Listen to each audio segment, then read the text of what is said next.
안녕하세요. 금융투자 사례연구 5월 5일 보강 시작하도록 하겠습니다. 자, 지난 시간에 이 선물의 개념 다뤘던 거 간단하게 복습을 하고 오늘은 이제 선물의 수익에 대해서 다뤄보도록 하겠습니다. 자, 선물이라는 거는 특정 자산을 특정 시점에 특정 가격으로 매매하기로 맺은 계약이죠. 그래서 그 선물을 그 계약을 선물, futures 혹은 선물 계약, futures contract라고 한다. 그래서 그 계약서에는 이런 조건들이 써져 있다. 그 특정 자산을 미래 특정 시점에 지금 정한 특정 가격으로 매매하기로 한 계약이 선물 혹은 선물 계약인데, 그때 이 미래 특정 시점, 그러니까 자산을 미래 특정 시점에 거래하기로 한 그 특정 시점, 그거를 만기라고 그러죠. maturity 혹은 expiry. 그래서 계약에 명시되어 있는 미래 특정 날짜로서 실제로 그 자산의 거래가 일어나고 계약이 끝나는 그 시점을 만기, maturity 혹은 expiry라고 부른다. 그 다음에 계약에 따라서 매매하기로 한 그 자산, 그죠? 계약에 따라서 매매하기로 한, 만기에 매매하기로 한 그 자산을 기초자산, underlying asset이라고 하고, 다른 말로는 현물, spot asset이라고 부르기도 한다. 그 다음에 기초자산의 수량도 명시가 되겠죠. 그러니까 얼마만큼의 기초자산을 매매를 할 것인가 하는 그 수량도 명시가 된다. quantity of underlying asset, 이것도 계약서상에 명시가 된다. 그 다음에 계약을 체결할 당시에 계약서에 적는 가격, 만기의 기초자산을 얼마에 거래를 할 것인가 하는 그 계약서상에 적는 그 가격을 선물 가격, futures price라고 한다고 이야기를 했었죠. 그래서 그 선물 계약이 성립을 하려면 한쪽은 사는 계약, 한쪽은 파는 계약을 맺어야 계약이 성립을 하겠죠. 이때 요 계약서상에 적혀 있는 선물 가격과 대비를 해서 기초자산의 시장 가격, 시장에서 실제로 이 기초자산을 바로 매매할 때 적용되는 시장 가격을 현물 가격, spot price라고 이야기를 하고, 그다음에 계약 당사자 간에 사는 계약을 맺는 사람, 파는 계약을 맺는 사람 두 당사자가 있어야 계약이 성립된다고 했는데, 이때 이제 사는 계약을 맺은 사람은 선물을 매수했다라고 이야기를 하고, 파는 계약을 맺는 사람은 선물을 매도했다라고 이야기를 한다고 그랬어요. 그 다음에 선물은 거래소에서 거래가 되는 표준화된 상품인데, 거래소에서 거래가 될 때 특정한 그 규칙에 따라서 거래가 된다고 했어요. 그 시장 메커니즘이 정해져 있어서 그 메커니즘에 따라서 거래가 이루어진다고 했는데, 그거에 대해서 알아보면 먼저 계약 총액이라는 개념이 등장을 하죠. 요거는 선물을 매도하는 사람이든 매수하는 사람이든지 간에 그 계약서상에 적혀 있는 기초자산의 총 가치를 선물 가격 기준으로 평가한 그 계약서상의 그 기초자산의 총 가치를 계약 총액이라고 부른다. Total amount of contract라고 부른다. 그래서 계약 맺는 당시의 선물 가격 곱하기, 그러니까 계약서상에 적혀 있는 그 선물 가격 곱하기 한 계약당 기초자산의 수량 곱하기 선물 계약수, 이렇게 해서 계약 총액을 상정을 하고, 요 계약 총액이 매일매일 그 선물 가격이 변할 거 아니에요. 똑같은 조건으로 예를 들어서 쌀을 기초자산으로 하는 선물이다. 그러니까 선물은 표준화된 시장 거래소에서 거래가 되면서 어떤 규칙에 따라서 표준화된 규칙에 따라서 거래가 되는 상품이기 때문에 한 계약당 기초자산, 예를 들어서 쌀이라고 하면 쌀을 얼마만큼을 계약 대상으로 할 것인가 하는 것도 표준화가 돼 있어요. 만기도 얼마로 할 것인가 하는 것도 표준화가 돼 있어요. 뭐 369 12월 뭐 몇째 주 목요일 뭐 이런 식으로, 그죠? 그 시장 규칙으로 딱 정해져 있어요. 정해져 있는데, 예를 들어서 9월 30일을 만기로 하는 선물 계약이 있는데, 한 계약이 쌀 100석을 기초자산으로 한다라고 했을 때, 나는 쌀 200석을 9월 30일자로 사고 싶다.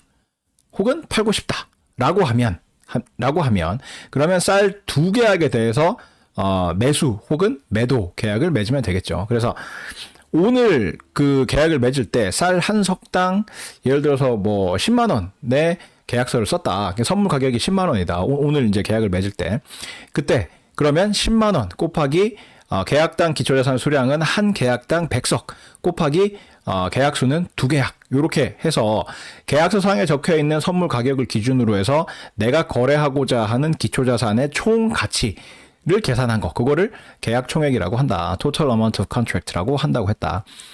근데 이 계약 총액은 선물을 매수하는 쪽이든 매도하는 쪽이든지 간에 이 계약 총액은 똑같아요. 그러니까 매매 대상이 되는 기초자산의 총 가치가 얼마인지를 계산하는 거기 때문에 매도를 하든 매수를 하든 이 계약 총액은 똑같이 계산을 하는데, 이 계약 총액이 매일 바뀐다고. 뭔 소리냐면 똑같은 그 선물 계약수라고 하더라도 만기도 똑같고 9월 30일을 만기로 하는 선물 2계약을 매수를 한다라고 했을 때 똑같이 만기도 똑같고 계약수도 똑같다고 하더라도 오늘 계약을 체결하느냐 혹은 내일 계약을 체결하느냐에 따라서 계약서에 적는 가격이 달라질 수가 있다. 왜? 하루 만에, 하루뿐만 아니라 하루 중에도 몇 번씩 이제 새로운 소식이 들어오고 새로운 정보가 들어오고 하면서 계약서에 적는 가격이 달라질 가능성이 있겠죠.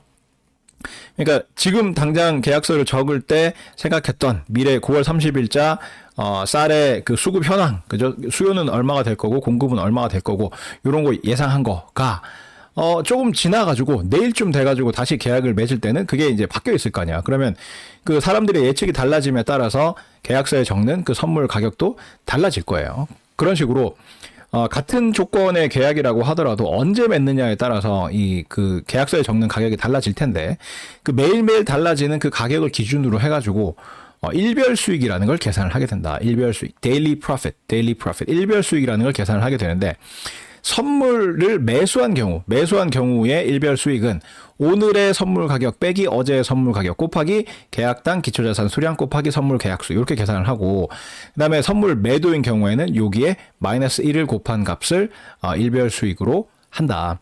요거는 마치 요 선물 가격을 현물 가격처럼 생각을 해봐요. 요 선물 가격이라고 되어 있지만 현물 가격이라고 생각을 해보면, 뭘로 할까?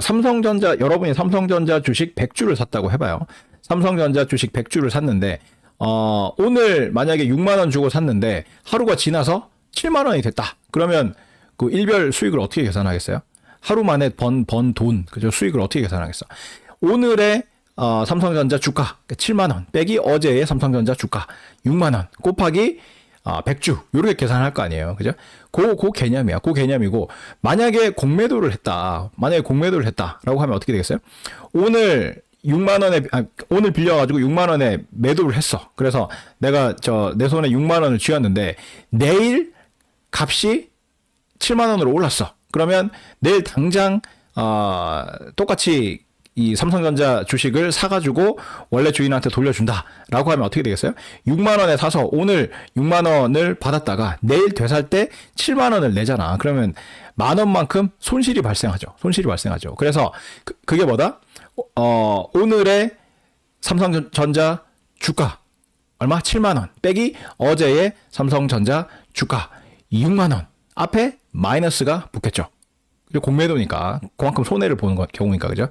그래서 마이너스 괄호 열고 7만원 빼기 6만원 곱하기 100주 이렇게 해서 공매도인 경우에 그렇게 해서 일별 수익을 계산을 하겠죠. 그 개념하고 완전히 똑같아요. 선물 매수인 경우에는 오늘의 선물 가격 빼기 어제 선물 가격 곱하기 계약당 기초자산 수량 곱하기 선물 계약수, 이렇게 일별 수익을 계산을 하고, 선물 매도인 경우에는 여기다가 마이너스 1을 곱한 값이 일별 수익이 된다. 선물 계약을 맺으면, 선물 계약을 맺어서 그게 효력이 발생을 하려면, 먼저 그 증거금 계좌라는 걸 만들어야 돼요. margin account. 증권사에 증거금 계좌라는 계좌를 개설을 하고, 거기에 일정 금액의, 돈을 입금을 해야, 선물 계약이 효력을, 띠게 된다. 그래서 처음에 이제 증거금 계좌 개설하고 나서 얼마를 집어넣어야 이 계약이 효력을 갖게 되느냐 하는 그 금액, 그거를 개시 증거금이라 그래요. initial margin. 개시 증거금은 계약 총액 곱하기 개시 증거금률 만큼의 금액인데, 요 개시 증거금 이상의 금액을 증거금 계좌에 입금을 해야 내 계약이 그때부터 효력을 가지면서 시작이 되게 됩니다. 그래서 딱 개시 증거금만큼만 넣어도 되지만, 요거를 넘어서게 요 이상의 금액을 증거금 계좌에 넣으면 그러면 계약이 효력을 발생시키게 된다라는 거죠. 요때 이제 요 개시 증거금률이 얼마가 되느냐 하는 거는 시장마다 그리고 같은 시장이어도 상품마다 다 다르게 책정이 되어 있습니다. 그 다음에 1일 정산을 해요. 증거금 계좌에 개시 증거금을 넣어놓고 나서 그 다음에 매일매일 그죠? 선물 가격이 변하면서 일별 수익을 계산할 수 있을 거 아니야. 그 일별 수익이 양수면 양수인 만큼 내 증거금 계좌에 그 금액이 입금이 되고 일별 수익을 계산을 했더니 음수가 된다라고 하면 그만큼의 금액을 내 증거금 계좌에서 빼가는 방식으로 매일매일 증거금 계좌에 일별 수익을 반영하는 그거를 일일 정산이라 그래요. daily settlement 혹은 marking to market이라고 부른다. 근데 일일 정산을 하다 보면 증거금 계좌에 잔고가 0이 되는 수가 있잖아요. 증거금 계좌에 잔고가 0이 돼버리면 더 이상 일일 정산을 계속할 수가 없게 되기 때문에 증거금 계좌의 잔액이 0이 되기 전에 어떤 특정한 수위 밑으로 내려가게 되면 다시 돈을 채워 넣으라는 연락을 할 필요가 있다. 그래서 그 기준점이 되는 그 수준, 그죠? 증거금 계좌 잔고가 요 수준 이하로 내려가게 되면 연락을 주는 그 기준점을 유지 증거금이라 그래. maintenance margin. 유지 증거금은 계약 총액 곱하기 유지 증거금률 이렇게 되는데 대략 개시 증거금의 70% 수준으로 유지 증거금이 설정되는 경우가 많다. 물론 딱 정해진 건 아니에요. 이것도 시장별 그다음에 상품별로 다 달라요. 다 다른데 그래서 요거는 뭐 실제로 납부하는 금액은 아니고 기준점이 되겠다. 그래서 요 금액 이하로 요 금액 밑으로 증거금 잔고가 내려가게 되면 그러면 마진콜이라고 해서 거래소에서 이 투자자한테 통보가 오게 돼요. 당신의 계좌 잔고가 증거금 계좌 잔고가 유지 증거금 밑으로 내려갔으니 이 계약을 계속해서 유효하게 끌고 가고 싶으면 그러면 돈을 더 내시오 라고 연락을 해주는 거. 그게 마진콜이에요. 마진콜인데 마진콜에 응해서 추가로 납부하는 금액을 추가 증거금 additional margin 혹은 변동 증거금 variation margin이라고 부른다. 근데 요 추가 증거금은 얼마나 납부를 해야 되느냐 하면 유지 증거금 이상의 금액이 되도록 잔고를 이제 추가 증거금을 납부하는 게 아니라 그러니까 마진콜이 오는 거는 증거금 계좌 잔고가 유지 증거금 밑으로 내려갔기 때문에 마진콜이 오는 건데 여기에 응해서 추가 증거금을 낼 때는 개시 증거금 제체만 시작할 때에 이제 시작할 때 증거금 수준 있잖아요. 요만큼 이상 그 납부를 해야 이 계약이 효력을 띈다라고 했던 그 개시 증거금 이상이 되도록 추가 증거금을 납부를 해야 그래야 계약이 유효하게 유지가 되게 된다. 만약에 돈을 냈는데 좀 덜 내가지고 그 다음날 아침에 이제 거래소에서 확인을 했더니 개시 증거금에 미치지 못한다라고 하면 나의 이 계약은 청산돼. 강제로 청산이 되게 된다. 그래서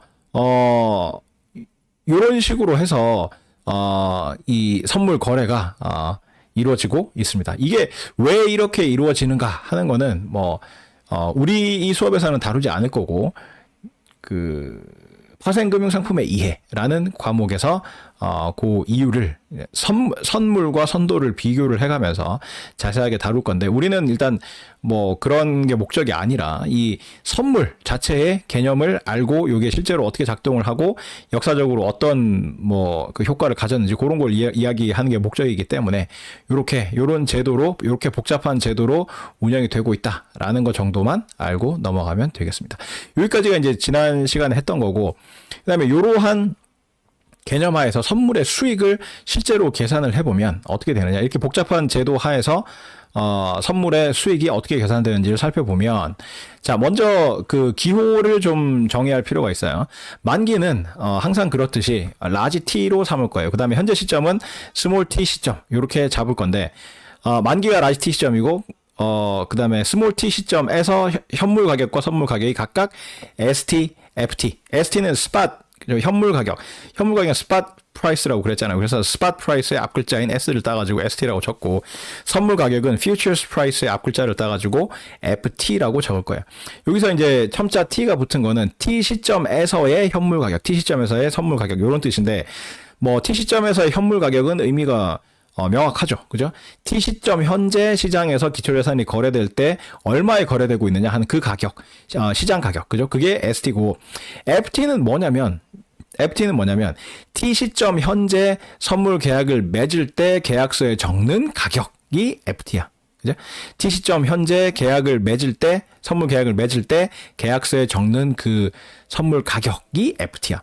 근데 요거는 이제 정해지는 시점이 T 시점이기 때문에 FT라고 적는 거지만, 실제로 이 그 선물 가격이 적용되는 시점, 실제로 기초자산이 매매될 때 이 가격을 적용해가지고 요 금액이 오가는 시점은 라지 T 시점이야. 선물의 만기 시점인 라지 T 시점에 기초자산을 계약에 따라서 매매할 때, 그때 주고받는 금액이 FT가 되겠습니다. 그래서 FT는 좀 개념을 명확하게 기억하고 있을 필요가 있습니다. ST는 지금, 그러니까 T 시점 현재 기초자산을 사고 팔 때 주고받는 돈이 ST인데, FT는 지금 주고받는 돈이 아니라 지금 계약서에 적는 금액이야. 지금 계약서에 라지 T 시점, 만기 라지 T 시점에 기초자산을 요 가격에 거래하자라고 하면서 T 시점에 계약서에 적는 그 금액이 FT예요. 그래서 정해지기는 T 시점 현재 정해지지만, 실제로 이 금액을 주고받는 시점은 만기인 라지 T 시점이 되겠다. 그 다음에 계약이 표준화가 돼 있기 때문에, 선물은 시장에서 거래되는 표준화된 상품이기 때문에 한 계약당 얼마만큼의 기초자산을 거래를 하는가 하는 그 수량도 정해져 있어요. 그래서 그 수량을 QF라고 나타낼 거예요. QF, Quantity of the Futures Contract. 그래서 약자로 QF, Quantity의 앞글자를 따가지고 Q로 적고, 그다음에 선물, Futures의 앞글자를 따가지고 아래 첨자로 F를 붙여놨어요. QF. 그래서 한 계약당 QF 단위의 현물을 기초자산으로 하는 선물이 있을 때, 시점을 새롭게, 그러니까 그냥 포괄적으로 우리가 시간 타임을 이제 두 개로 나눠가지고 현재 시점은 스몰 t, 미래 시점은 라지 t 이렇게 했는데, 요게 이제 포괄적으로 임의의 시점이라고 하면 스몰 t를 이용해서 계속 나타내고 있는데, 그거를 이제 두 개로 이제 더 세분화해가지고 T1 시점과 T2 시점이라는 시점을 상정을 할 거예요. 물론 만기 이전 시점이야. T2는 만기일 수도 있지만 만기 이전 시점 일 수도 있는 좀 더 포괄적인 개념으로, T2는 만기인 라지 T보다 작거나 같다, 이렇게 표현이 되어 있어요. 만기일 수도 있고 만기보다 그 이전일 수도 있고, 그런 값이고, T1은 T2보다 더 이전 시점이야. 그래서 절대로 만기는 아니고, 요렇게 이제 T1과 T2라는 새로운 시점을 상정을 할 때, 자, NF 계약, N은 number겠죠. number of the futures contract. 몇 계약이냐 하는 그 계약 수를 나타내는 거예요. N은 number의 약자고 F는 futures의 약자죠. 그러니까 그래서 선물 계약 수를 나타내는 기호가 NF다. NF 계약의 선물을 매수한 경우 T1 시점부터 T2 시점까지의 수익. 그래서 T1 시점에 NF 계약의 선물을 매수했다가 T2 시점에 거래를 끝낸 거야. 청산을 한 거예요. 자발적으로 청산을 하던가, 아니면 뭐 거래소에 의해서 그 강제로 청산을 당하던가, 효력이 이제 끝나는, 더 이상 나는 이 그 선물 계약을 맺고 있지 않게 되는 그런 상태가 청산이죠, 청산. 그래서 T1 시점에 선물 매수 계약을 체결한 다음에 T2 시점에 계약을 청산한 경우, 만기가 아닐 수도 있어요. 만기가 아니어도 중간에 손을 뗄 수가 있어요. 다른 사람한테 팔면 되죠. 그죠? 이게 매수를 했다가 다른 사람한테 그 양도를 하는 거죠. 양도 받겠다는 사람이 없으면 어떡하느냐. 지난 시간에도 이야기를 했지만, 선물 시장에는 시장 조성자가 있어요. 시장 조성자. 그래서 누군가한테는 반드시 팔 수 있어. 내가 팔고자 하는데 사고자 하는 사람이 아무도 없으면 어떡하냐 하는 걱정은 하지 않아도 된다. 그런 걸 대비해서, 그런 이제 그 상대 거래자가 없을 때 그 시장이 잘 돌아갈 수 있도록, 그런 이제 그 반대편 거래를 받아주는 그런 기관 투자자를 시장 조성자라 그래요. 그거는 이제 거래소에서 지정을 하는 거예요. 지정을 해가지고 딱 지정이 돼 있기 때문에 반드시 청산할 수 있어. 강제로 청산되는 경우뿐만 아니라 내가 내 의지에 의해서 나 이거 그만할래 이러고 청산할 수가 있다. 어쨌든 강제든 자의든 T2 시점에 청산을 한다고 해봐요. T1 시점에 선물 매수 계약을 NF 계약의 선물을 매수한 상태에서 T2 시점에 계약을 청산한다고 하면 그 두 시점 사이의 수익은 이렇게 표시가 된다. NF 곱하기 QF 곱하기 괄호 열고 FT2 빼기 FT1. 그죠? NF 곱하기 QF 곱하기 괄호 열고 FT2 빼기 FT1. 그래서 두 시점 사이의 선물 가격의 차이 곱하기 계약당 수량 곱하기 계약수 이렇게 계산이 된다. 그다음에 선물을 매도한 경우에는 거기에 마이너스 1을 곱한 형태가 된다. 요게 어디서 본 듯한 논리죠? 기호로 나타냈고 안 냈고의 차이일 뿐 앞에서 이제 지난 시간에도 다뤘었고 방금 복습한 내용에 의하면 이게 뭐하고 비슷해요? 일별 수익 계산하는 거하고 거의 똑같지. 그죠? 오늘의 선물 가격 빼기 어제의 선물 가격 곱하기 계약당 수량 곱하기 계약수 한 거잖아. 그죠? 그리고 그 선물을 매수한 경우에 일별 수익 계산하는 식이었고 그다음에 매도한 경우에는 거기에 마이너스 1을 곱한다 이렇게 했잖아요. 그래서 이게 일별 수익이 아닐 뿐이지 T1 시점부터 T2 시점 사이의 수익이라는 요게 이제 하루 동안의 수익이 아닐 뿐이지 기본 개념은 똑같죠. 두 시점 사이의 선물 가격의 차이 곱하기 계약당 기초자산 수량 곱하기 계약수 이게 선물을 매수한 경우에 수익이 되는 거고 매도한 경우에는 거기에다가 마이너스 1을 곱한 거죠. 그죠? 그래서 일별 수익의 개념하고 사실상 똑같다고 할 수가 있다. 근데 이게 어떻게 해서 이렇게 계산이 되느냐 하는 거를 증명을 해보면 자, 먼저 T1 시점에 선물에 투자를 해서 T2 시점에 투자를 청산한다고 할 때 두 시점 사이에 총 N일, 총 스몰 N일 차이가 난다고 해봅시다. 그리고 1년은 라지 N일이라고 해봅시다. 왜 1년을 뭐 365로 안 하고 라지 N이라고 표현을 하느냐 하면 4년에 한 번씩 윤년이 있죠. 그러니까 원래는 1년이 365일인데 4년에 한 번씩은 하루가 더 있어요. 그래서 윤년인 경우에는 366일이 되죠. 그런 윤년인 해에는 2월 달이 28일까지 있는 게 아니라 29일까지 있게 되죠. 그죠? 그런 식으로 그 해에 따라서 1년이 며칠로 구성되어 있느냐 하는 그게 달라질 수도 있고 그리고 꼭 365일을 기준으로 해서 1년을 삼지 않는 경우도 많아요. 실제로 대부분의 이 거래에서는 실제 물리적인 날짜 수를 계산을 하는 게 아니라 영업일 기준으로 며칠이냐 하는 거를 계산하는 경우가 많아요. 그렇기 때문에 뭐 매년 그 휴무일이 좀 차이가 나잖아요. 그죠? 임시 공휴일 같은 게 지정될 때도 있고, 그죠? 뭐 어떤 때는 일요일이나 뭐 하여튼 주말하고 뭐가 겹치기도 하고, 그죠? 선거가 있기도 하고, 뭐 그렇게 해가지고 공휴일이, 날짜가 매년 조금씩 다르기 때문에, 1년을 영업일 기준으로 했을 경우에는, 며칠이냐 하는 게 매년 또 다를 수가 있다고요. 그래서 그러한 경우를 다 포괄하기 위해서 1년을 그냥 라지 N일이라고 표현을 한 거예요. 그리고 T1 시점과 T2 시점은 총 스몰 n일 차이가 난다고 하자. 그러면 어떻게 표현을 하겠어요? 금융에서는 모든 그 시간 단위는 연 단위로 환산해서 계산을 하라고 그랬죠. 그래서 T2와 T1 사이에 n일 차이가 난다는 이야기는 n일을 연으로 환산을 하면 라지 n분의 스몰 n 연이죠. 라지 n분의 스몰 n 연이죠. 이거 환산하는 거 우리 학기 초에 했었는데 기억이 납니까? 1년 이퀄 라지 n일이라는 여기다 지금 필기는 할 수가 없는데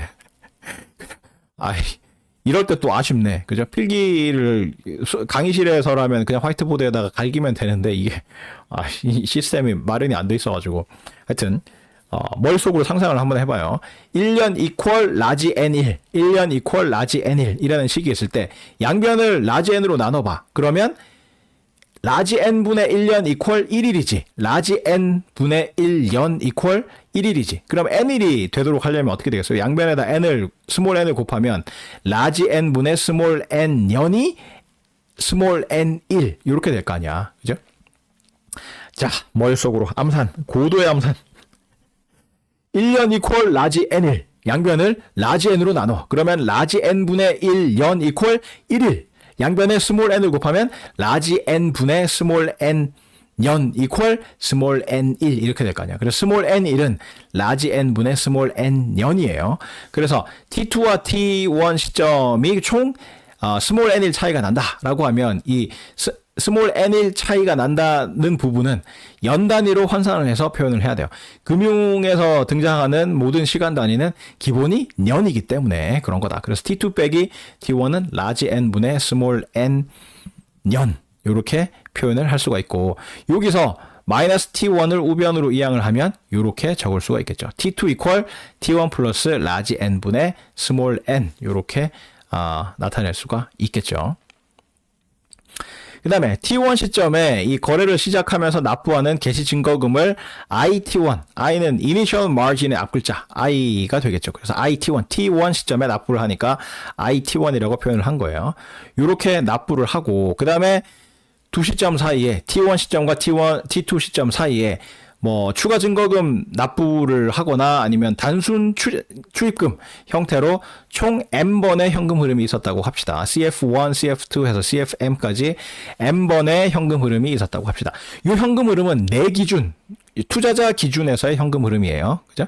그래서 이 투자자가 개시 증거금, 그러니까 증거금 계좌에 돈을 납부하는 현금 흐름이다라고 하면 마이너스로 표현이 되겠죠. 예를 들어서 10만 원을 계좌에 집어넣었다. 그러면 투자자 입장에서는 마이너스 10만 원 이렇게 될 거고 계좌에서 10만 원을 찾았다라고 하면 플러스 10만 원 뭐 이렇게 표현이 되는 거죠. 그런 식으로 CF1에서 CFM까지 총 n번의 현금 흐름이 있었다고 합시다.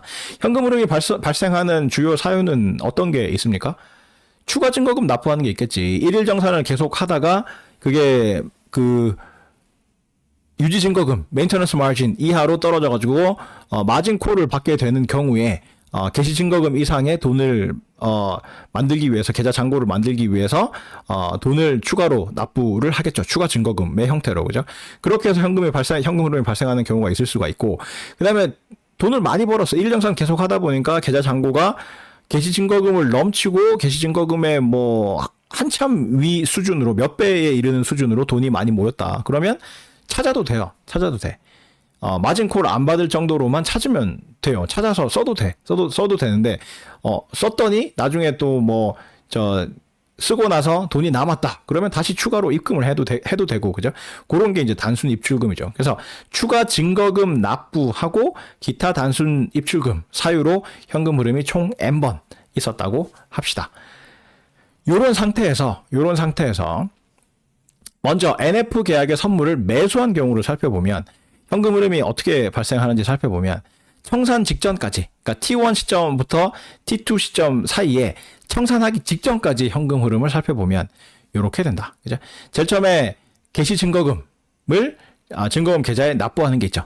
입금하는 게 있죠. 그게 마이너스 IT1이라는 현금 흐름이 있고 그 다음에 현금 흐름 총 n번 있었다며. 그죠? 그래서 CF1부터 CFM까지 n번 있었다며. 그죠? 그놈들을 다 더한 현금 흐름의 총합이 요만큼이죠. 마이너스 IT1 플러스 시그마 J는 1에서 M까지 CFJ 이렇게 되죠.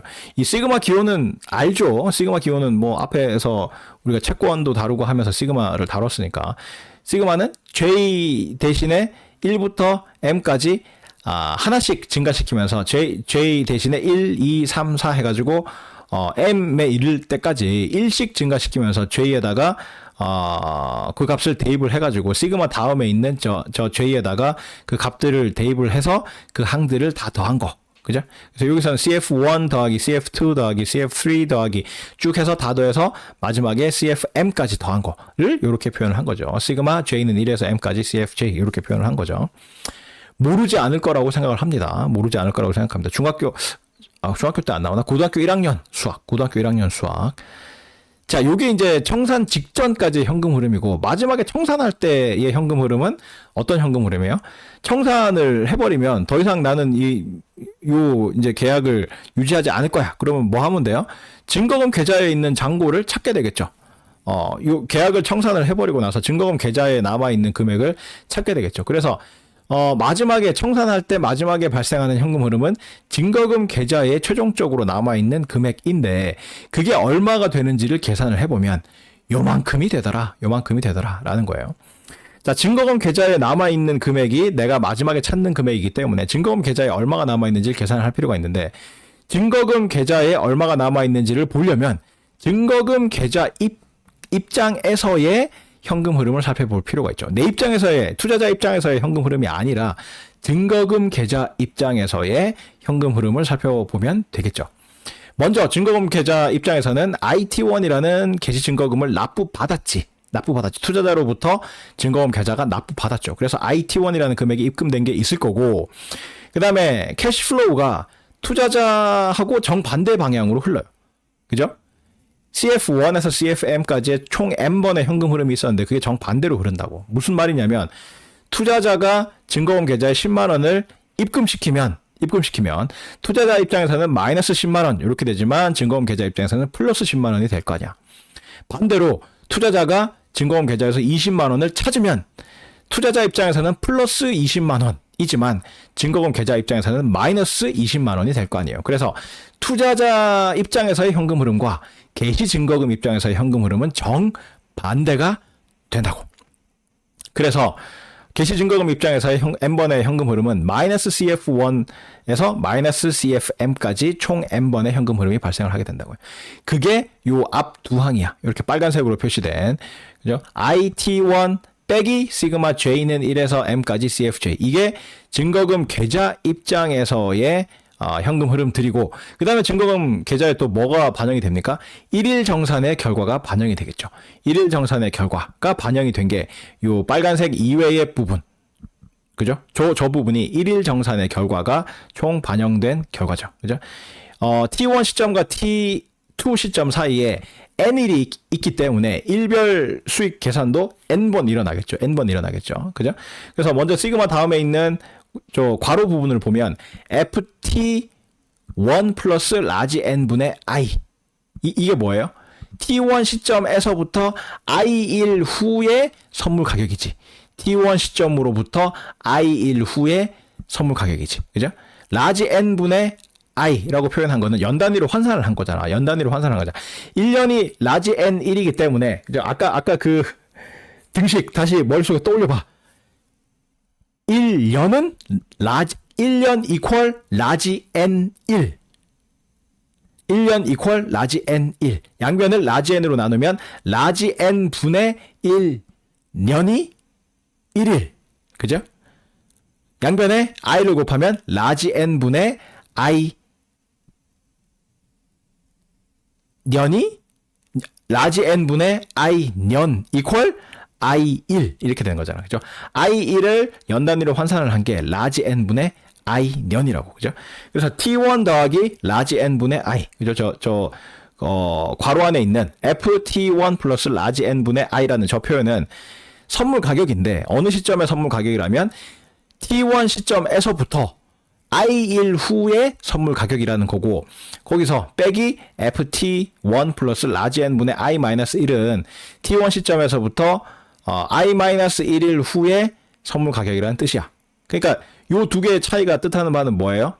그러니까 T1 시점에서부터 I1 지난 시점의 선물 가격과 그 전날 선물 가격 사이의 차이인 거죠. 그죠? 그러니까 하루 동안의 선물 가격 차이야. 곱하기 QF, 계약당 수량, 계약당 기초자산 수량 곱하기 NF, 계약 수. 이게 뭐예요? I1과 I-1일 사이의 일별 수익이지. 일별 수익을 계산을 한 건데, 요거를 1일부터 N일까지 다 더한 거잖아. 그죠? 1일부터 N일까지 다 더한 거니까 뭐예요?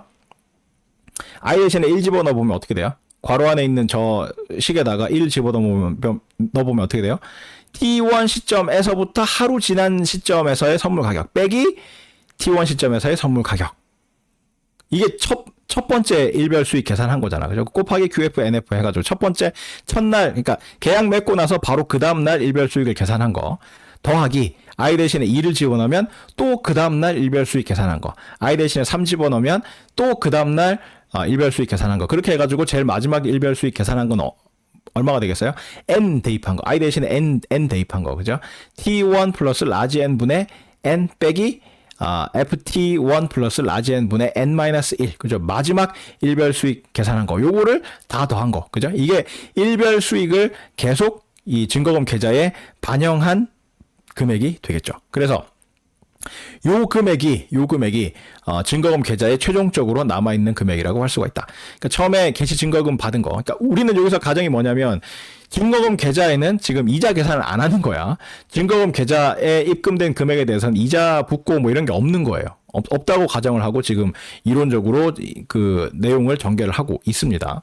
자, 그래서 처음에 IT1이라는 금액이 입금이 됐고, 그 다음에 총 CF1에서 CFM까지의 현금 흐름에 대응하는 현금 흐름이 마이너스 CF1에서 마이너스 CFM까지 이 증거금 계좌에 들락날락 반영이 됐을 거고, 그리고 매일매일 하는 일일 정산, 그죠? 일별 수익을 계산해가지고 N일 동안 다 여기 반영한 거, 그죠? 요 계좌 잔고에다가 더한 거, 그죠? 요게 증거금 계좌에 남아있는 최종 금액이 될 거잖아요. 그죠? 요 금액을, 내가 거래를 청산을 하면서 마지막에 한꺼번에 찾게 되겠죠. 그래서 윗줄에 있는 저 식은 청산하기 직전까지 투자자 입장에서의 현금 흐름이고, 그 다음에 둘째 줄에 있는 저 수식이 나타내는 바는 증거금 계좌에 최종적으로 남아있는 금액인데, 증거금 계좌에 최종적으로 남아있는 금액을 마지막에 거래를 청산을 하면서 인출을 하게 되겠죠. 그래서 저 두 번째 줄에 있는 저 식이 나타내는 바가 마지막 현금 흐름이 된다. 그래서 수익이 뭐라 그랬어요? 거래와 관련되는 모든 현금 흐름의 총합이라며. 거래와 관련되는 모든 현금 흐름의 총합이기 때문에 윗식과 아래식을 더한 게 투자자 입장에서의 모든 현금 흐름의 총합이 되겠죠. 그죠? 그래서 아래 윗식 두 개를 더한 게 요 NF 계약의 선물을 매수한 경우에 수익이 되겠다. 그래서 수익은 요 아래 윗식 두 개를 더하는 건데, 문제는 윗식하고 그다음에 둘째 줄 식의 앞 두 항하고가 부호가 반대이고 똑같이 생겼지. 절대값은 똑같고 부호가 정반대로 생겼죠. 그래서 아래 윗식 두 개를 더해버리면 서로 상쇄가 되겠죠. 상쇄가 되고 일별 수익 더한 거 부분만 남게 된다. 그래서 다 더하면 이 부분만 남게 된다는 거죠. 마이너스 IT1, 첫째 줄에 있는 마이너스 IT1하고 둘째 줄에 있는 IT1하고 더하는 과정에서 서로 상쇄돼서 없어질 거고, 첫째 줄에 있는 시그마 J는 1에서 M까지 CFJ하고 둘째 줄에 있는 마이너스 시그마 J는 1에서 M까지 CFJ하고 더하는 과정에서 서로 상쇄돼서 사라질 거고, 남아있는 거는 둘째 줄 마지막 부분, 일별 수익 다 더한 거, 시그마 I는 1에서 N까지 NFQF 괄호 열고 FT1 플러스 라지 N분의 I 빼기 FT1 플러스 라지 N분의 I 마이너스 1, 이 부분만 남게 되는데, 이 부분도 I 대신 1부터 1, 2, 3, 4, 5, 6, 7, 8에서 N까지 대입해서 다 더하는 형태로 쭉 풀어서 써보면 이렇게 되겠죠. I 대신에 1을 대입을 한 게 첫 번째 항이 되겠죠. NFQF 괄호 열고 FT1 플러스 라지 N분의 1 빼기 FT1 플러스, 그 다음에 I 대신에 2 대입한 거 NFQF FT1 플러스 라지 N분의 2 빼기 FT1 플러스 라지 N분의 1. 요게 이제 I 대신에 2를 대입한 거고, 이런 식으로 그 다음에 3 대입하고 4 대입하고 해가지고 마지막으로 N 대입한 게 요 제일 밑에 있는 조 항이 되겠죠. NFQF 괄호 열고 FT1 플러스 라지 N분의 N 빼기 FT1 플러스 라지 N분의 N-1 이렇게 되는데, 요렇게 써놓고 보면 서로 상쇄되는 것들이 쭉 있어요. 어떤 것들이 상쇄가 돼요? 요렇게 상쇄돼. 요렇게. 그죠? 요렇게 상쇄가 된다고. 앞항의 앞에 놈하고 뒷항의 뒤에 놈이 똑같이 생겼고 부호만 반대야. 똑같이 생겼고 부호만 반대라고. 그래서 요 놈들이 다 서로 상쇄가 된다고. 요 둘째 항과 셋째 항이 지금 여기 땡땡땡 가지고 생략되어 있지만, 둘째 항과 셋째 항 사이에서도 둘째 항의 첫째 부분하고 셋째 항의 둘째 부분하고가 서로 상쇄가 될 거 아니에요. 그런 식으로 쭉 상쇄를 시키고 나면 남는 게 뭐다? 첫 번째 항의 두 번째 부분하고 마지막 항의 첫 번째 부분만 살아남고, 나머지들은 서로 앞항 뒷항 사이에 똑같이 생겼고 부호만 반대여가지고 서로 다 상쇄돼서 사라지게 된다. 그래서 이 빨간색으로 표현한 이 부분만 살아남게 돼서 묶어보면 NFQF로 묶으면 이렇게 된다는 거죠. 그래서 마지막 날 선물 가격 FT1 플러스 라지 N분의 N 빼기 첫날 선물 가격 FT1 곱하기 QF, NF 이렇게 표현이 되는데 이때 이제 앞에 증명 시작하면서 T1 플러스 라지 N분의 N이 뭐라고 그랬어요? T2라 그랬지. 그죠? 요게 뭐라 그랬어? T2가 된다고 그랬죠. 왜 T1과 T2 사이에는 N일 차이가 있기 때문에 T1에서 N일 후 N일을 연 단위로 나타낸 게 라지 N분의 스몰 N 연이라고 그랬잖아요. 그래서 T1에서 N일 후의 시점은 T2 시점이 되겠죠. 그래서 NF, QF, FT2 빼기 FT1 이렇게 표현이 된다는 거죠. 그래서 마지막 날 청산할 때의 선물 가격 빼기 첫날 선물 가격 곱하기 계약당 기초자산 수량 곱하기 계약수 이렇게 계산을 할 수가 있다는 거죠. 이게 이제 선물을 매수한 경우의 수익을 나타내는 거고 선물을 매도한 경우는 뭐만 다르다? 일별 수익 계산할 때 일별 수익에 그 앞에 마이너스가 붙는다는 그 부분만 차이가 나게 되겠죠. 그래서 청산 직전까지 현금 흐름 똑같아요. 청산하기 직전까지 처음에 요 계약의 효력을 발생을 하려면 initial margin, 그죠? 개시 증거금 납부하는 부분이 있죠. 그래서 마이너스 IT1 이런 현금 흐름이 투자자 입장에서 발생을 할 거고, 그다음 투자자 입장에서 총 n번의 현금 흐름이 있었다고 그랬죠. CF1에서 CFM까지. 그거 다 더한 게 시그마 J는 1에서 M까지 CFJ 이렇게 표현이 되는 거고, 이게 청산하기 직전까지 현금 흐름의 총합이고, 청산할 때 마지막으로 발생하는 현금 흐름은 청산을 하면서 내가 증거금 계좌에 남아있는 금액을 다 인출하는 그 금액이 될 거기 때문에 증거금 계좌에 마지막까지 남아있게 되는 금액이 얼마인지를 계산을 해야 되는데 그 금액은 이렇게 나타낼 수가 있다. 증거금 계좌에 남아있는 금액을 계산을 하려면 내 입장에서의 현금 흐름이 아니라 증거금 계좌 입장에서의 현금 흐름을 살펴볼 필요가 있다. 그래서 내가 IT1이라는 금액을 납부를 하면 내 입장에서는 마이너스 IT1이 되지만 증거금 계좌 입장에서는 그게 입금되는 금액이기 때문에 IT1이 되는 거죠. 그 다음에 캐시플로우가 CF1이라는 캐시플로우가 발생하면 증거금 계좌 입장에서는 마이너스 CF1이라는 현금 흐름이 발생을 하게 되고 CF2라는 현금 흐름이 내 입장에서 발생하게 되면 증거금 계좌 입장에서는 마이너스 CF2라는 현금 흐름이 발생하게 되고 등등등등 해가지고 이렇게 빨간색으로 표현한 이 부분은 청산 직전까지 나한테 발생한 현금 흐름과 정반대가 되는 현금 흐름의 형태로 나타나게 된다. 왜? 내가 증거금 계좌에 10만 원을 입금을 하면 내 입장에서는 마이너스 10만 원의 현금 흐름이라고 하지만 증거금 계좌 입장에서는 플러스 10만 원의 현금 흐름이 발생을 하는 거고, 내가 증거금 계좌에서 20만 원을 인출을 하게 되면 내 입장에서는 플러스 20만 원의 현금 흐름이 발생하게 되지만 증거금 계좌 입장에서는 마이너스 20만 원이 되는 거죠. 그래서 내가 나한테 발생하는 현금 흐름은 증거금 계좌 입장에서 봤을 때는 정반대, 부호가 정반대인 현금 흐름으로 표현이 된다. 그래서 위쪽에 첫 번째 식에 있는 저 현금 흐름의 총합은 증거금 계좌 입장에서는 정반대로 부호가 정반대가 되게 저 빨간색 형태로 저렇게 반영이 되고, 그 다음에 증거금 계좌에 반영되는 금액이 뭐가 있어요? 일별 수익 계산한 거를 다 더한 거. 근데 이게 지금 매도한 경우이기 때문에, 선물을 매도한 경우이기 때문에 일별 수익을 계산할 때 앞에 마이너스가 붙는다라는 거죠. 그게 저 둘째 줄의 뒷부분, 그죠? 마이너스 시그마 i는 1에서 n까지 NFQF 괄호 열고 FT1 더하기 라지 n분의 i 빼기 FT1 더하기 라지 n분의 i 마이너스 1이라는 형태로 표현이 되는 거죠. 자, 그래서 요게 이제 증거금 계좌에 최종적으로 남아있게 되는 금액인데, 그래서 청산하기 직전까지의 현금 흐름의 총합이 위에 있는 식이고, 밑에 있는 저 두 번째 식이 마지막에 청산을 하면서 증거금 계좌에 남아있는 금액을 인출하는 부분이죠. 그래서 요 두 식을 더한 게 요 선물 매도와 관련한 모든 현금 흐름의 총합이 되겠죠. 특정 거래와 관련되는 모든 현금 흐름의 총합이 뭐다? 그 거래의 수익이라고 그랬잖아. 그래서 NF 계약의 선물을 매도한 경우에 수익을 계산을 하려면 요 아래식과 윗식 두 개를 더하면 되는데, 더하는 과정에서 어떻게 돼요? 윗식과 아래식의 첫 두 부분, 빨간색으로 표현됐던, 그죠? 요 부분하고 윗식하고는 부호가 반대고 절대값은 똑같기 때문에 더하는 과정에서 서로 상쇄돼서 사라지게 되고, 남는 거는 뭐다? 둘째 식의 뒷부분, 일일 정산 다 더한 거, 저 부분만 남게 된다는 거죠. 그래서 T1 시점부터 T2 시점까지의 수익은 이렇게 일일 정산한 거 다 더한 거의 형태만 남게 되는데, 이것도 풀어서 적으면 i는 1부터 n까지 대입을, i 대신에 대입을 해서 시그마 다음에 있는 저 항에다가 대입을 해서 다 더하면 이런 형태가 되는데, 여기서 서로 상쇄되는 것들이 있더라. 앞항의 앞부분하고 뒷항의 뒷부분이 서로 똑같이 생겼고 부호만 반대더라. 그래서 더하는 과정에서 서로 상쇄가 된다. 그래서 쭉 뒤로 가면서 다 상쇄를 시키면 살아남는 거는 첫째 항의 뒷부분하고 마지막 항의 앞부분만 살아남게 돼서, 그래서 마이너스 NFQF로 묶으면 마지막 날 선물 가격 빼기 첫날 선물 가격만 남게 되는데, 이때 마지막 날이 T1 플러스 라지 n분의 n으로 표현되어 있는데 이게 뭐다? T2다. 그죠?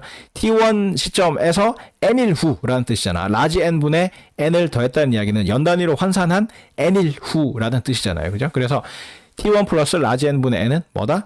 T2다. T1 플러스 라지 n분의 n은 T2로 표현을 할 수가 있다. 그래서 마이너스 NFQF 괄호 열고 FT2 빼기 FT1 이라는 형태로 마지막 날 선물 가격 빼기 첫날 선물 가격 곱하기 계약당 수량 곱하기 계약수 앞에 마이너스를 붙인 거. 요게 NF 계약의 선물을 매도한 경우에 두 시점 사이에 수익이 되겠습니다. 아우 힘드네. 자, 다시 자, 만기가 라지 t 시점이고 스몰 t 시점에서의 현물 가격과 선물 가격이 각각 ST와 FT이고 한 계약당 QF 단위의 현물을 기초자산으로 하는 선물에 대해서 T1, T2 시점이 만기 이전일 때, 그죠? 요럴 때 NF 계약의 선물을 매수한 경우에 T1, T2 시점 사이의 수익은 NFQF 괄호 열고 FT2 빼기 FT1. 그 다음에 NF 계약의 선물을 매도한 경우에 T1, T2 시점 사이의 수익은 마이너스 NFQF 괄호 열고 FT2 빼기 FT1. 요렇게 표현이 된다. 그래서 항상 이야기를 하듯이 만기는 라지 T라는 대문자 T로 나타내고, 저 T는 타임에서 온 말이라고 그랬죠. 시간을 나타내는 타임에서 온 거고, 그 다음에 일반적인 그 만기가 아닌 일반적인 시간은 스몰 t, 타임에서 온 저 스몰 t를 사용을 하는데, 우리는 여기서 그 스몰 t 하나만 쓰는 게 아니라 T1, T2라는 걸 쓸 거예요. 요거는 만기 이전의 시점이야. T2는 만기일 수도 있지만 어쨌든 T1, T2가 만기 이전의 시점으로서 T1이 T2보다 앞서는 그러한 시점을 나타내게 된다. 그 다음에 ST, FT를 주의를 하라고 그랬죠. ST는 현물 가격. 현물 가격이 뭐였어요? 스팟 프라이스의 앞 글자인 S를 따서 ST. ST는 T 시점에서의 현물 가격. 즉 T 시점에서 시장에서 현물이 거래될 때 주고받는 그 금액. 그거를 ST라고 표현을 한 거고, FT는 뭐예요? T 시점에 계약을 맺을 때 계약서에 적는 금액이 FT야. 그래서 FT는 정해지는 시점이 T 시점이지, 실제로 이 금액이 수수되는, 주고받아지는 시점은 라지 T 시점이다. 선물 계약의 의미가 뭐였어요? T 시점에 계약을 맺지만 그때 정한 조건으로 만기에 기초자산을 거래하기로 계약을 맺은 거잖아. 그래서 그 계약 조건에 따라서 만기에 FT라는 가격을 주고받으면서 기초자산을 거래를 하게 되는 금액이죠. 그래서 FT는 T 시점에 정해지지만 실제로 수수되는 시점은 라지 T 시점이라고 할 수가 있다. 그 다음에 QF는 quantity of the futures contract의 약자죠. 그래서 Q는 quantity에서 온 거고 F는 futures에서 온 거예요. 그래서 선물은 시장에서 거래가 되기 때문에 계약당 기초자산 수량이라던가 아니면 만기를 언제로 할 것인가 라던가 이런 게 표준화가 돼 있어요. 다 딱 정해져 있어, 상품별로. 그래서 그 한 계약당 기초자산의 수량을 QF로 표현을 하고 했을 때 NF 계약, 여기서 NF 계약이라고 할 때 NFN은 넘버고 F는 futures. 그래서 선물 계약 수를 의미를 해요. 몇 계약을 맺느냐 하는 그 계약 수를 나타낸다. NF. 그래서 NF 계약의 선물을 매수한 경우에 T1, T2 시점 사이의 수익은 NFQF 괄호 열고 FT2 빼기 FT1. 즉 T2 시점에서의 선물 가격과 T1 시점에서의 선물 가격의 차이 곱하기 계약당 수량 곱하기 계약수, 이렇게 계산을 하고 매도한 경우에는 거기에 마이너스 1을 곱한 형태로 수익이 계산되게 된다. 요거는 앞에서 계산했던 일별 수익의 논리하고 똑같죠. 일별 수익이 뭐였어요? 오늘의 선물 가격 빼기 어제 선물 가격 곱하기 계약당 수량 곱하기 계약수. 그게 이제 매수했을 경우에 일별 수익이고, 매도했을 경우의 수익은 거기다가 마이너스 1을 곱한다고 그랬잖아. 그거랑 논리가 완전히 똑같죠. 그죠? 그래서 일별 수익은 하루 사이에 그 선물 가격 차이를 이용을 한다고 하면 T1, T2 시점 사이에 수익을 구할 때는 T1 시점과 T2 시점에서의 선물 가격 차이를 이용을 한다는 것만 다를 뿐이지 기본 논리는 두 시점 사이의 선물 가격 차이 곱하기 계약당 수량 곱하기 계약수 그 다음에 매도인 경우에는 거기다가 앞에 마이너스를 붙인다라는 논리는 일별 수익을 계산을 하는 거나 그냥 선물의 일반적인 수익을 계산하는 거나 똑같은 논리가 적용된다는 사실을 알 수가 있습니다. 이게 이제 구체적으로 왜 이렇게 되는지를 다시 한번 살펴보면 T1 시점에 선물에 투자를 해서 T2 시점에 투자를 청산한다고 할 때 1년이 라지 N일, 왜 라지 N으로 표현을 하느냐?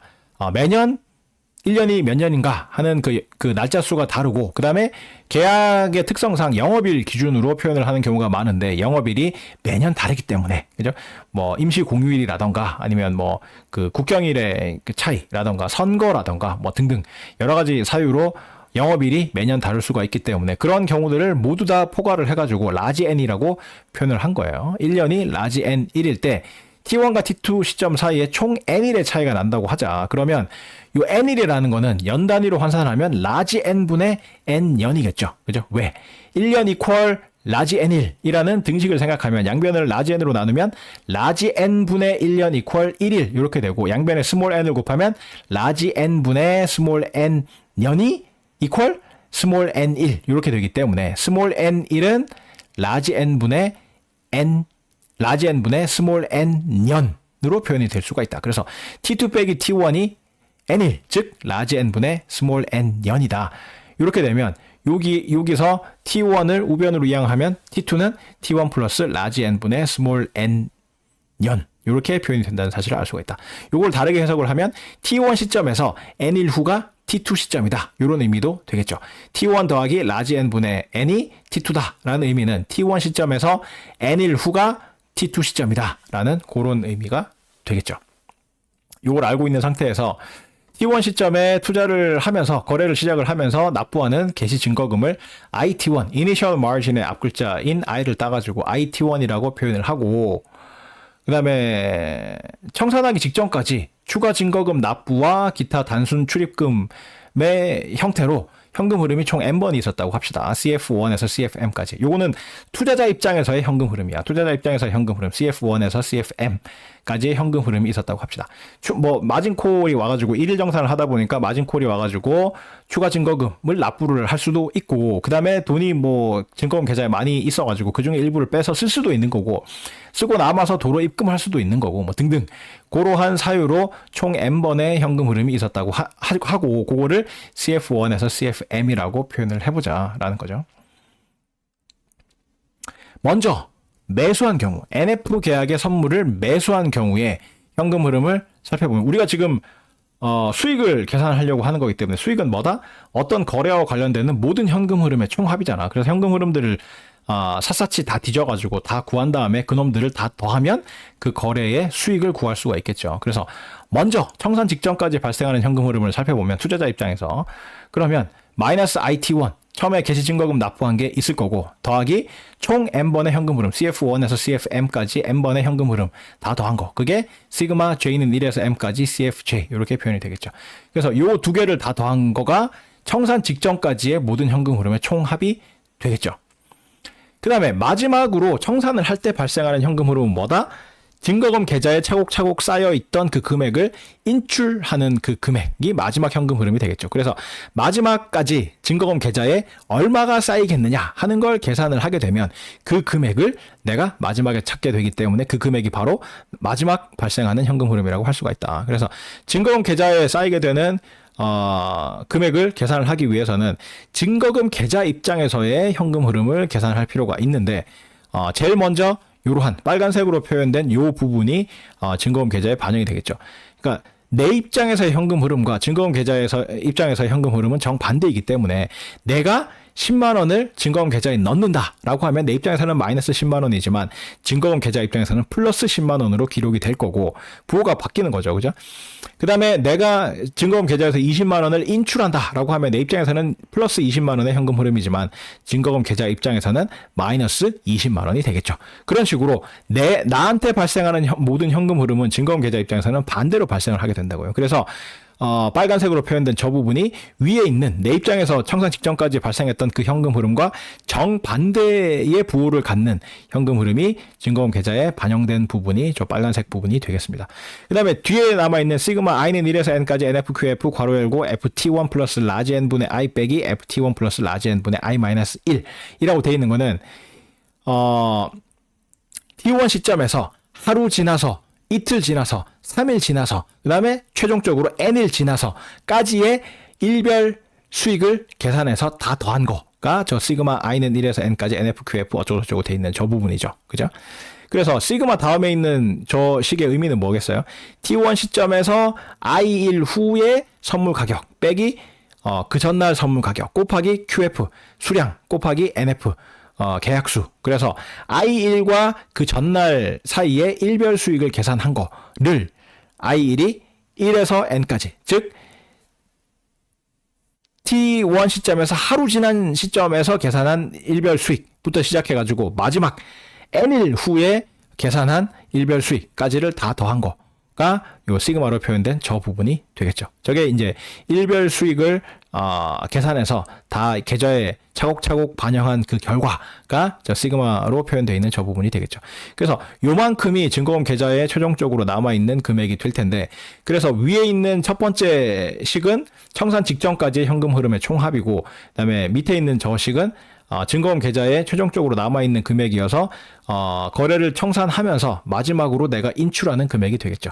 그래서 위식과 아래식을 더하면 이게 이 거래와 관련되는 모든 현금 흐름의 총합이 된다. 더하게 되면 어떻게 돼요? 저 빨간 부분하고 위식하고가 절대값은 똑같고 부호가 반대이기 때문에 더하는 과정에서 서로 상쇄돼서 사라지고 남는 거는 저 둘째 식의 뒷부분 하얗게 표시되어 있는 저 부분. 그죠? 일별 일별 수익 쭉 다 더한 거. 저 부분만 남게 되겠죠. 그래서 수익은 일별 수익 다 더한 거 부분만 남게 되는데, 요거를 풀어서 써보면 i 대신에 1부터 n까지 쭉 대입해가지고 다 더해서 풀어서 써보면 이렇게 되는데, 풀어서 써서 보니까 서로 상쇄되는 것들이 있더라. 앞항의 앞부분하고 뒷항의 뒷부분이 서로 상쇄가 되더라. 그래서 쭉 상쇄시키고 나면 남는 거는 첫 번째 항의 뒷부분하고 마지막 항의 첫 번째 부분만 살아남게 돼서 요거를 NFQF로 묶어보면 이렇게 표현이 된다는 거죠. 그래서 NFQF 괄호 열고 마지막 날 선물 가격 빼기 첫날 선물 가격만 남게 되는데, 마지막 날에 요 T1 플러스 라지 n분의 n 요게 나타내는 바가 T2더라. 그래서 T2 시점의 선물 가격 빼기 T1 시점의 선물 가격 곱하기 계약당 수량 곱하기 계약수, 요렇게 수익이 계산이 되더라 라는 걸 알 수가 있죠. 선물을 매도한 경우는 딴 건 다 똑같은데, 그래서 청산 직전까지 현금 흐름도 똑같아요. 개시증거금 납부한 부분 마이너스 IT1, 그 다음에 현금 흐름 CF1에서 CFM까지 발생한 거 다 더한 거, 시그마 J는 1에서 M까지 CFJ. 그래서 요게 청산 직전까지 현금 흐름의 총합이고, 청산할 때의 마지막 현금 흐름은 증거금 계좌에 남아있는 금액을 내가 인출하는 게 마지막 현금 흐름이기 때문에 증거금 계좌에 얼마가 남아있는지를 살펴보면, 먼저 위식에서 나한테 발생했던 현금 흐름은 증거금 계좌 입장에서는 부호가 반대가 되게 반영이 된다고 그랬죠. 그죠? 내가 10만 원을 입금을 하면 내 입장에서는 마이너스 10만 원, 계좌 입장에서는 플러스 10만 원. 내가 20만 원을 인출을 하면 내 입장에서는 플러스 20만 원, 증거금 계좌 입장에서는 마이너스 20만 원. 이렇게 부호가 정반대가 되기 때문에 청산 직전까지 나한테 발생했던 현금 흐름이 증거금 계좌에 반영될 때는 부호가 반대가 되게 빨간색 식으로 표현되어 있는 저 부분으로 반영이 되게 되고, 그 다음에 증거금 계좌에 나머지 이제 반영되는 금액은 일일 정산의 결과가 반영이 되는데, 요거는 지금 선물을 매도한 경우이기 때문에 일일 정산을 할 때 일별 수익을 계산할 때 앞에 마이너스가 붙게 되죠. 그 부분을 다 더한 게 저 뒷부분 마이너스 시그마 i는 1에서 n까지 NFQF 괄호 열고 FT1 더하기 n 라지 n분의 i 빼기 FT1 더하기 라지 n분의 i 마이너스 1이라고 표현되는 저 부분이 되겠다. 그래서 요 첫 번째 식이 청산 직전까지 현금 흐름의 총합이고, 두 번째 식이 증거금 계좌에 남아 있어서 마지막으로 내가 인출하는 금액이기 때문에 요 두 개를 위식과 아래식을 다 더하게 되면 요 거래와 관련되는 모든 현금 흐름을 다 더한 셈이 되는 거죠. 더하게 되면 첫 번째 식과 두 번째 식의 빨간 부분이 서로 상쇄돼서 사라지고 최종적으로 남게 되는 거는 저 일일 정산 다 누적시킨 거, 그죠? 이 부분만 남게 돼서 수익률은 이렇게 일일정산 부분만 남게 된다. 요 일일정산 다 더한 거 부분을 풀어서 써보면 이렇게 되는데, 아까와 마찬가지로 여기서도 상쇄되는 부분이 있더라. 앞항의 앞부분과 뒷항의 뒷부분들이 서로 다 상쇄가 되고, 남는 거는 첫 항의 뒷부분하고 마지막 항의 앞부분만 남게 돼서 결국 마이너스 NFQF 괄호 열고 마지막 날 선물 가격 빼기 첫날 선물 가격이 되는데, 이 마지막 날 선물 가격의 표현에서 FT1 더하기 라지 n분의 n, 저 부분이 T2가 되더라. 그래서 마이너스 NFQF 괄호 열고 FT2 빼기 FT1 이라는 형태로 NF 계약의 선물을 매도한 경우의 수익이 계산되게 되더라 라는 거죠. 아우, 힘드네. 자, 여기서 이제 추가적으로 한 가지 더 알 필요가 있는 게, 만기의 선물 가격은 만기의 현물 가격하고 똑같아진다 라는 거. 만기의 선물 가격 F 라지티는 만기의 현물 가격 S 라지티하고 같아진다 라는 이야기죠. 이게 상식적으로 생각해보면 알 수 있는 건데, 그냥 얼핏 보면 뭔 소리야 싶죠. F 라지티의 의미가 뭔지를 생각해보면 이거 되게 단순한 이야기야. F 라지티의 의미가 뭐였어? F 스몰 t의 의미는 뭐였어? T 시점에 계약을 맺으면서 계약서에 적는 금액이 FT인데, 이 금액을 실제 이제 거래할 때 적용하는 시점은 라지티 시점이라고 그랬죠. 그럼 F 라지티의 의미는 뭐겠어요? F 라지티의 의미는 라지티 시점에 계약을 맺으면서 계약서에 적는 가격이 F 라지티인데, 근데 요 금액을 언제 적용을 해요? 언제 수수를 하느냐? 라지티 시점에 적용을 한다. 만기가 라지티니까. 뭔 소리냐면, 계약서를 쓰자마자 그 가격에 바로 계약을 이행한다는 의미가 되겠어요. F 스몰 t는 스몰 t 시점에 계약을 맺으면서 계약서에 적는 금액인데, 실제로 이 금액으로 거래를 하는 시점은 선물의 만기 시점인 라지티 시점이다 라고 했는데, F 라지티는 뭐다? 라지티 시점에 계약을 맺으면서 계약서에 적는 가격이 F 라지티인데, 요거 가격을 가지고 실제로 거래가 일어나는 시점은 언제다? 라지티 시점이다. 즉 계약서 쓰자마자 바로 만기야. 계약서 쓰자마자 바로 만기가 돼서 바로 그 종이에 쓴 그 가격으로 서로 사고 파는 고러한 가격이 F 라지티예요. 그럴 때 얼마의 가격으로 적는 게 합리적이겠어요? 얼마의 가격으로 계약서에 적는 게 합리적이겠어요?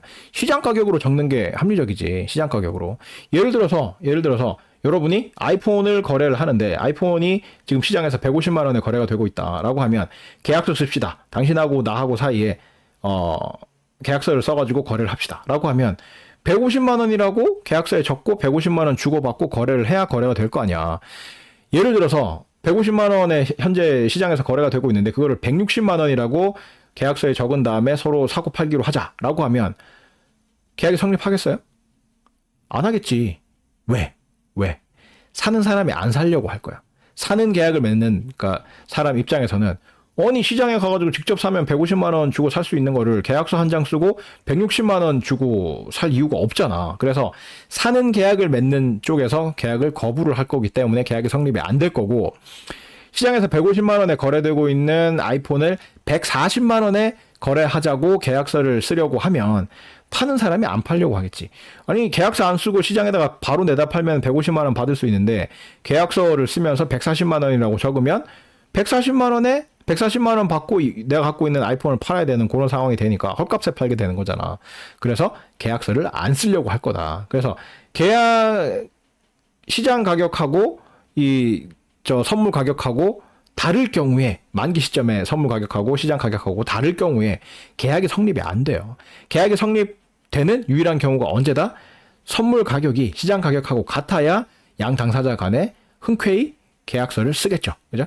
150만 원에 시장에서 거래되고 있는 아이폰을 계약서를 써서 거래를 할 때 150만 원에 거래하는 걸로 계약서에다가 적어야 사는 사람도 파는 사람도 둘 다 흔쾌히 오케이 하고 계약서를 쓰게 되겠죠.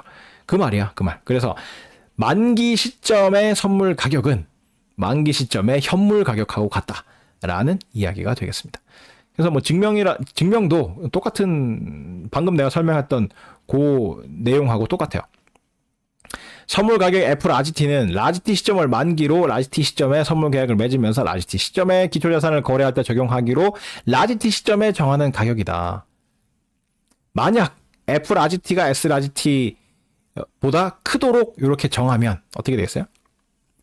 선물을 매도하는 측에서는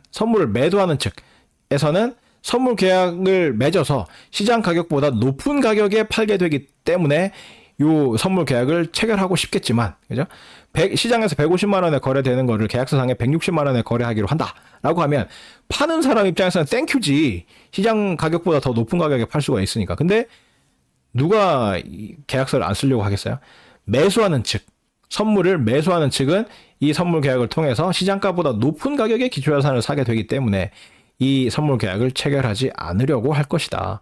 그래서 계약이 성립되지 않겠죠. 반대로 F 라지티가 S 라지티보다 작게 설정을 한다고 하면, 즉 시장에서 150만 원에 거래되는 아이폰을 140만 원에 거래하자고 계약서상에 적어봐. 계약서 쓰자마자 지금 바로 거래를 하는 그런 조건으로, 그죠? 그러면 선물을 매수하는 쪽은 싸게 사기 때문에, 시장 가격보다 싸게 사게 되기 때문에 당연히 이 계약을 체결하려고 하겠지만, 파는 쪽에서는 헐값에 팔아야 되잖아. 시장 가격보다 헐값에 파는 계약을 맺어야 된다. 계약서 쓰자마자 시장 가격보다 더 싼 가격에 바로 매매를 한다라고 하면 계약을 체결하지 않으려고 할 것이다. 그래서 요 두 경우는 전부 다 계약이 성립하지 않게 된다. 그래서 F 라지티하고 S 라지티하고 같도록 해야 계약서 쓰자마자 거래를 하는데 150만 원짜리 아이폰을 150만 원에 거래하는 걸로 계약서를 쓰면 파는 쪽이나 사는 쪽이나 다 오케이 해서 계약이 성립된다 이 말이에요. 그래서 계약이 성립되려면 F 라지티하고 S 라지티가 같아야 된다. 즉 만기의 선물 가격은 만기의 현물 가격과 같도록 성립이 될 수밖에 없다라는 이야기가 되겠습니다. 그래서 앞에서 이야기했던 그 선물의 수익에서 아까는 T1과 T2 시점 사이의 선물의 수익을 계산을 했는데, 그 T2가 라지티라면 어떻게 되겠느냐? T2가 라지티라면 그러면 만기의 선물 가격 F 라지티 빼기 FT1 F 라지티 빼기 FT1이 되는데, F 라지티는 뭐다? S 라지티가 되더라. 선물 가격은 만기의 선물 가격은 만기의 현물 가격하고 같아야 된다. 방금 했던, 그죠? 그래서 NF 계약의 선물을 매수한 경우에 T1 시점부터 라지티 시점까지의 수익은 NF, QF 괄호 열고 S 라지티 빼기 FT1 이렇게 되고, 매도한 경우에는 그 앞에 마이너스가 붙게 된다라는 이야기죠. 그죠? NF, QF 곱하기 두 시점 사이의 선물 가격인데, 두 시점 중에 만기의 선물 가격은 만기의 현물 가격하고 같기 때문에 만기의 선물 가격 부분인 F 라지티를 S 라지티로 바꿔서 쓴 것 뿐이죠. 그죠? 그런 의미가 된다. 근데 앞에서 봤던 그 선물의 수익, T1 시점과 T2 시점 사이의 수익 계산한 거나, 지금 여기 화면에 나타나 있는 T1 시점부터 라지티 시점 사이의 수익을 계산한 거나, 둘 다 일별 수익도 마찬가지고, 둘 다 뭐예요? 선물을 매수한 경우의 수익에 마이너스 1을 곱한 게 매도한 경우의 수익이지. 그죠? 항상, 그죠? 일별 수익이든, T1, T2 시점 사이의 수익이든, T1, 라지티 시점 사이의 수익이든지 간에 선물 매도한 경우의 수익은 선물 매수한 경우의 수익에 마이너스 1을 곱한 형태란 말이야. 그 말은 뭐다? 양 당사자 간에 선물이 성립을 하려면 한쪽은 사는 계약, 한쪽은 파는 계약, 이렇게 해야 계약이 성립을 할 텐데, 두 계약 당사자 간의 수익은 항상 뭐다? 한쪽의 수익에다가 마이너스 1을 곱한 게 반대쪽의 수익이 되더라. 그 말은 뭐다? 두 수익을, 양 당사자 간의 수익을 더하면 뭐가 돼요? 0이 되지. 0이 되지. 항상. 그죠? 부호만 반대고 절대값이 똑같기 때문에 계약 양 당사자 간의 수익은 더하면 0이 된다. 이런 걸 뭐라 그래요? 제로섬 게임이라 그래. 제로섬 게임이라 그래요. 제로섬 게임. 그래서 동일한 조건으로 선물을 매수하는 측과 매도하는 측이 있어야 선물 거래가 성립을 하는데, 위에서 지금 화면에 나타나 있는 요 경우뿐만 아니라 T1, T2 시점 사이에서의 수익도 마찬가지고, 일별 수익도 마찬가지고, 매수하는 측과 매도하는 측 사이의 수익을 보면 항상 부호가 반대야. 부호가 반대예요. 그래서 계약 당사자, 양 당사자의 수익은 항상 절대값은 똑같고 부호가 정반대인 경우가 되기 때문에 두 당사자의 수익을 더하면 0이 된다. 0이 된다. 그래서 선물은 제로섬 게임이라고 할 수가 있다. 제로섬 게임이라고 할 수 있다. 그래서 어느 한쪽의 수익이 양수가 되면 반대쪽 사람은 반드시 수익이 그만큼의 음수가 된다. 그러니까 한쪽이 10을 번다라고 하면 반대쪽은 10을 잃게 되는 거고, 한쪽이 100을 잃는다라고 하면 반대쪽이 100을 번다. 이렇게 되는 거죠. 수익 구조 자체가 그렇게 생겼죠. 그죠? 이런 거를 뭐라 그런다? 제로섬 게임이라고 그런다. 제로섬 게임이라고 그런다. 그래서 선물 시장에서의 선물 거래를 하는 거는 반드시 두 당사자 중에 한 사람은 매수하고 한 사람은 매도를 해야 되는데, 둘 중에 한 사람이 돈을 번다는 이야기는 반드시 반대쪽 사람은 그만큼의 돈을 잃는다라는 의미가 되겠어요. 그래서 선물 시장에서 누군가가 돈을 벌어서 부자가 됐다라는 이야기는 누군가는 알거지가 됐다는 이야기가 되겠죠. 그죠? 그런 이야기야. 이런 게 제로섬 게임이라는 의미입니다. 자, 만기의 선물 가격은 만기의 현물 가격하고 똑같아야 된다. 만기의 현물 가격과 만기의 선물 가격은 똑같아야 된다라는 이야기죠. 자, 애플 RGT의 의미만 잘 생각을 해보면 이게 무슨 의미인지, 뭐 어떤 논리에 의해서 어떻게 왜 이게 성립되는지를 쉽게 알 수가 있죠. 먼저 F 스몰 t, 일반적으로 이제 많이 쓰는 F 스몰 t의 의미는 뭐였어요? T 시점 현재 계약을 맺으면서 계약서상에 적는 가격인데, 그게 FT인데 그 가격이 실제로 적용돼서 그 금액을 주고받는 시점은 언제다? 만기 시점이다. 만기 라지 T 시점이다. 그래서 FT는 정해지기는 T 시점에 정해지는데 실제로 그 금액을 주고받는 시점은 만기인 라지 T 시점이다. 그죠? 만기의 계약을 이행을 할 때 T 시점에 정한 FT라는 가격으로 기초자산을 사고 파는 그러한 가격이 FT였는데, F 라지 T의 의미는 뭐다? 라지 T 시점에 계약을 맺으면서 계약서에 적는 금액인데, 요 금액을 서로 주고받는 시점은 언제다? 만기인 라지 T 시점이라는 거죠. 그죠? 그래서 계약서를 쓰자마자 바로 거래가 이루어지는 그러한 가격이 F 라지 T라는 거죠.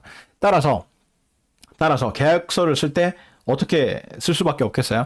현물 가격하고 똑같이 쓸 수밖에 없어요. 예를 들어서 시장에서 지금 150만 원에 거래되고 있는 아이폰을 지금 계약서 쓰고 바로 계약대로 거래를 한다라고 했을 때 150만 원에 거래되고 있는 아이폰을 160만 원에 거래하는 걸로 계약서에다가 160만 원 이렇게 적는 순간 누가 계약을 거부를 하겠어요?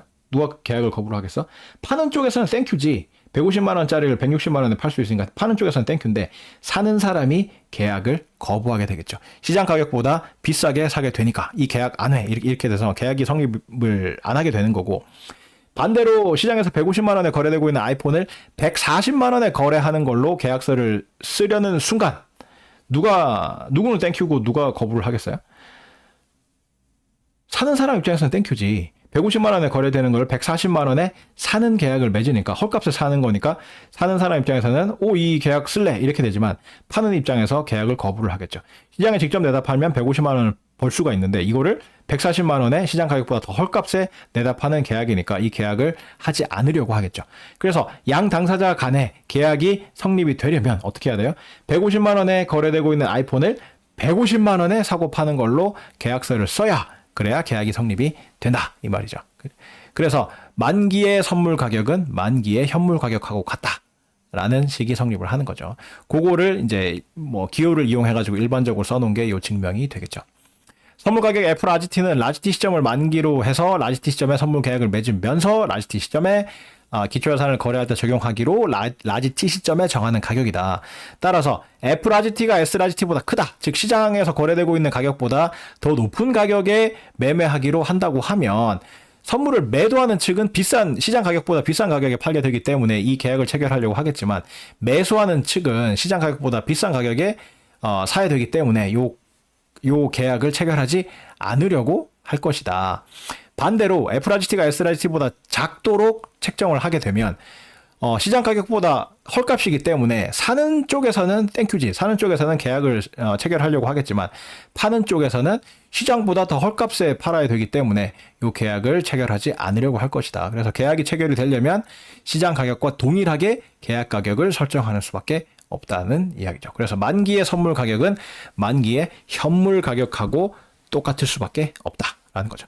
그래서 만기의 선물 가격이 만기의 현물 가격하고 같다라는 걸 이용을 하게 되면 T1 시점부터 만기까지의 수익은 앞에서 T1 시점부터 T2 시점 사이의 수익은 두 시점 사이의 선물 가격 곱하기 계약당 수량 곱하기 계약수이고 매도한 경우에는 거기다 마이너스 1을 붙인 게 매도한 경우의 수익이라고 그랬는데 T1에서 T2가 아니라 T1에서 라지 T 시점 만기까지의 수익을 계산을 하면 만기의 선물 가격과 T1 시점에서의 선물 가격 사이의 차이 곱하기 수량 곱하기 계약수 이렇게 계산을 하게 되겠죠. 매수인 경우에. 근데 그 만기의 선물 가격인 F 라지 T가 만기의 현물 가격인 S 라지 T하고 같기 때문에 F 라지 T 대신에 S 라지 T를 집어넣어서 저렇게 쓸 수가 있다는 거죠. 매도한 경우에는 거기에 앞에 마이너스 1을 곱한 형태로 나타낼 수가 있다. 그래서 선물 계약의 성립을 하려면 한쪽은 사고 반대쪽은 파는 형태로 계약이 이루어질 수밖에 없는데 그 사는 쪽과 파는 쪽의 수익을 계산을 해보면 일별 수익도 마찬가지고 T1, T2 시점 사이의 수익도 마찬가지고 T1, 라지 T 시점 사이의 수익도 마찬가지고 사는 쪽의 수익에다가 마이너스 1을 곱한 게 파는 쪽의 수익이죠. 그래서 양 당사자 간의 수익은 항상 절대값은 똑같고 부호가 반대예요. 그래서 두 당사자 간의 수익을 더하면 어떤 경우든지 간에 0이 된다는 거죠. 그죠? 그래서 동일한 조건으로 선물을 매수한 측과 매도한 측의 수익은 절대값이 똑같고 부호만 반대이기 때문에 더하면 0이다. 따라서 선물은 뭐다? 제로섬 게임이다. 양 당사자 간의 수익을 합치면 0이 되는 제로섬이라는 게 뭐예요? 합쳐서 0이 되는 그런 게임이라는 거죠. 제로섬. 그래서 선물을 이용해서 누군가가 돈을 벌었다라는 이야기는 누군가는 거지가 됐다라는 이야기하고 똑같습니다. 간신히 여기까지 맞췄네요.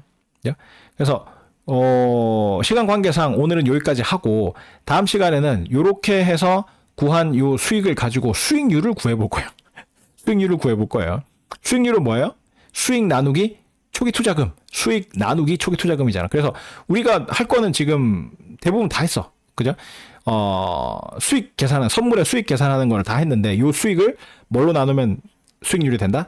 초기 투자금으로 나누면 수익률이 되죠. 그래서 그렇게 해서 수익률을 계산을 해보면 그 수익률이 어떻게 된다? 뻥튀기 된다.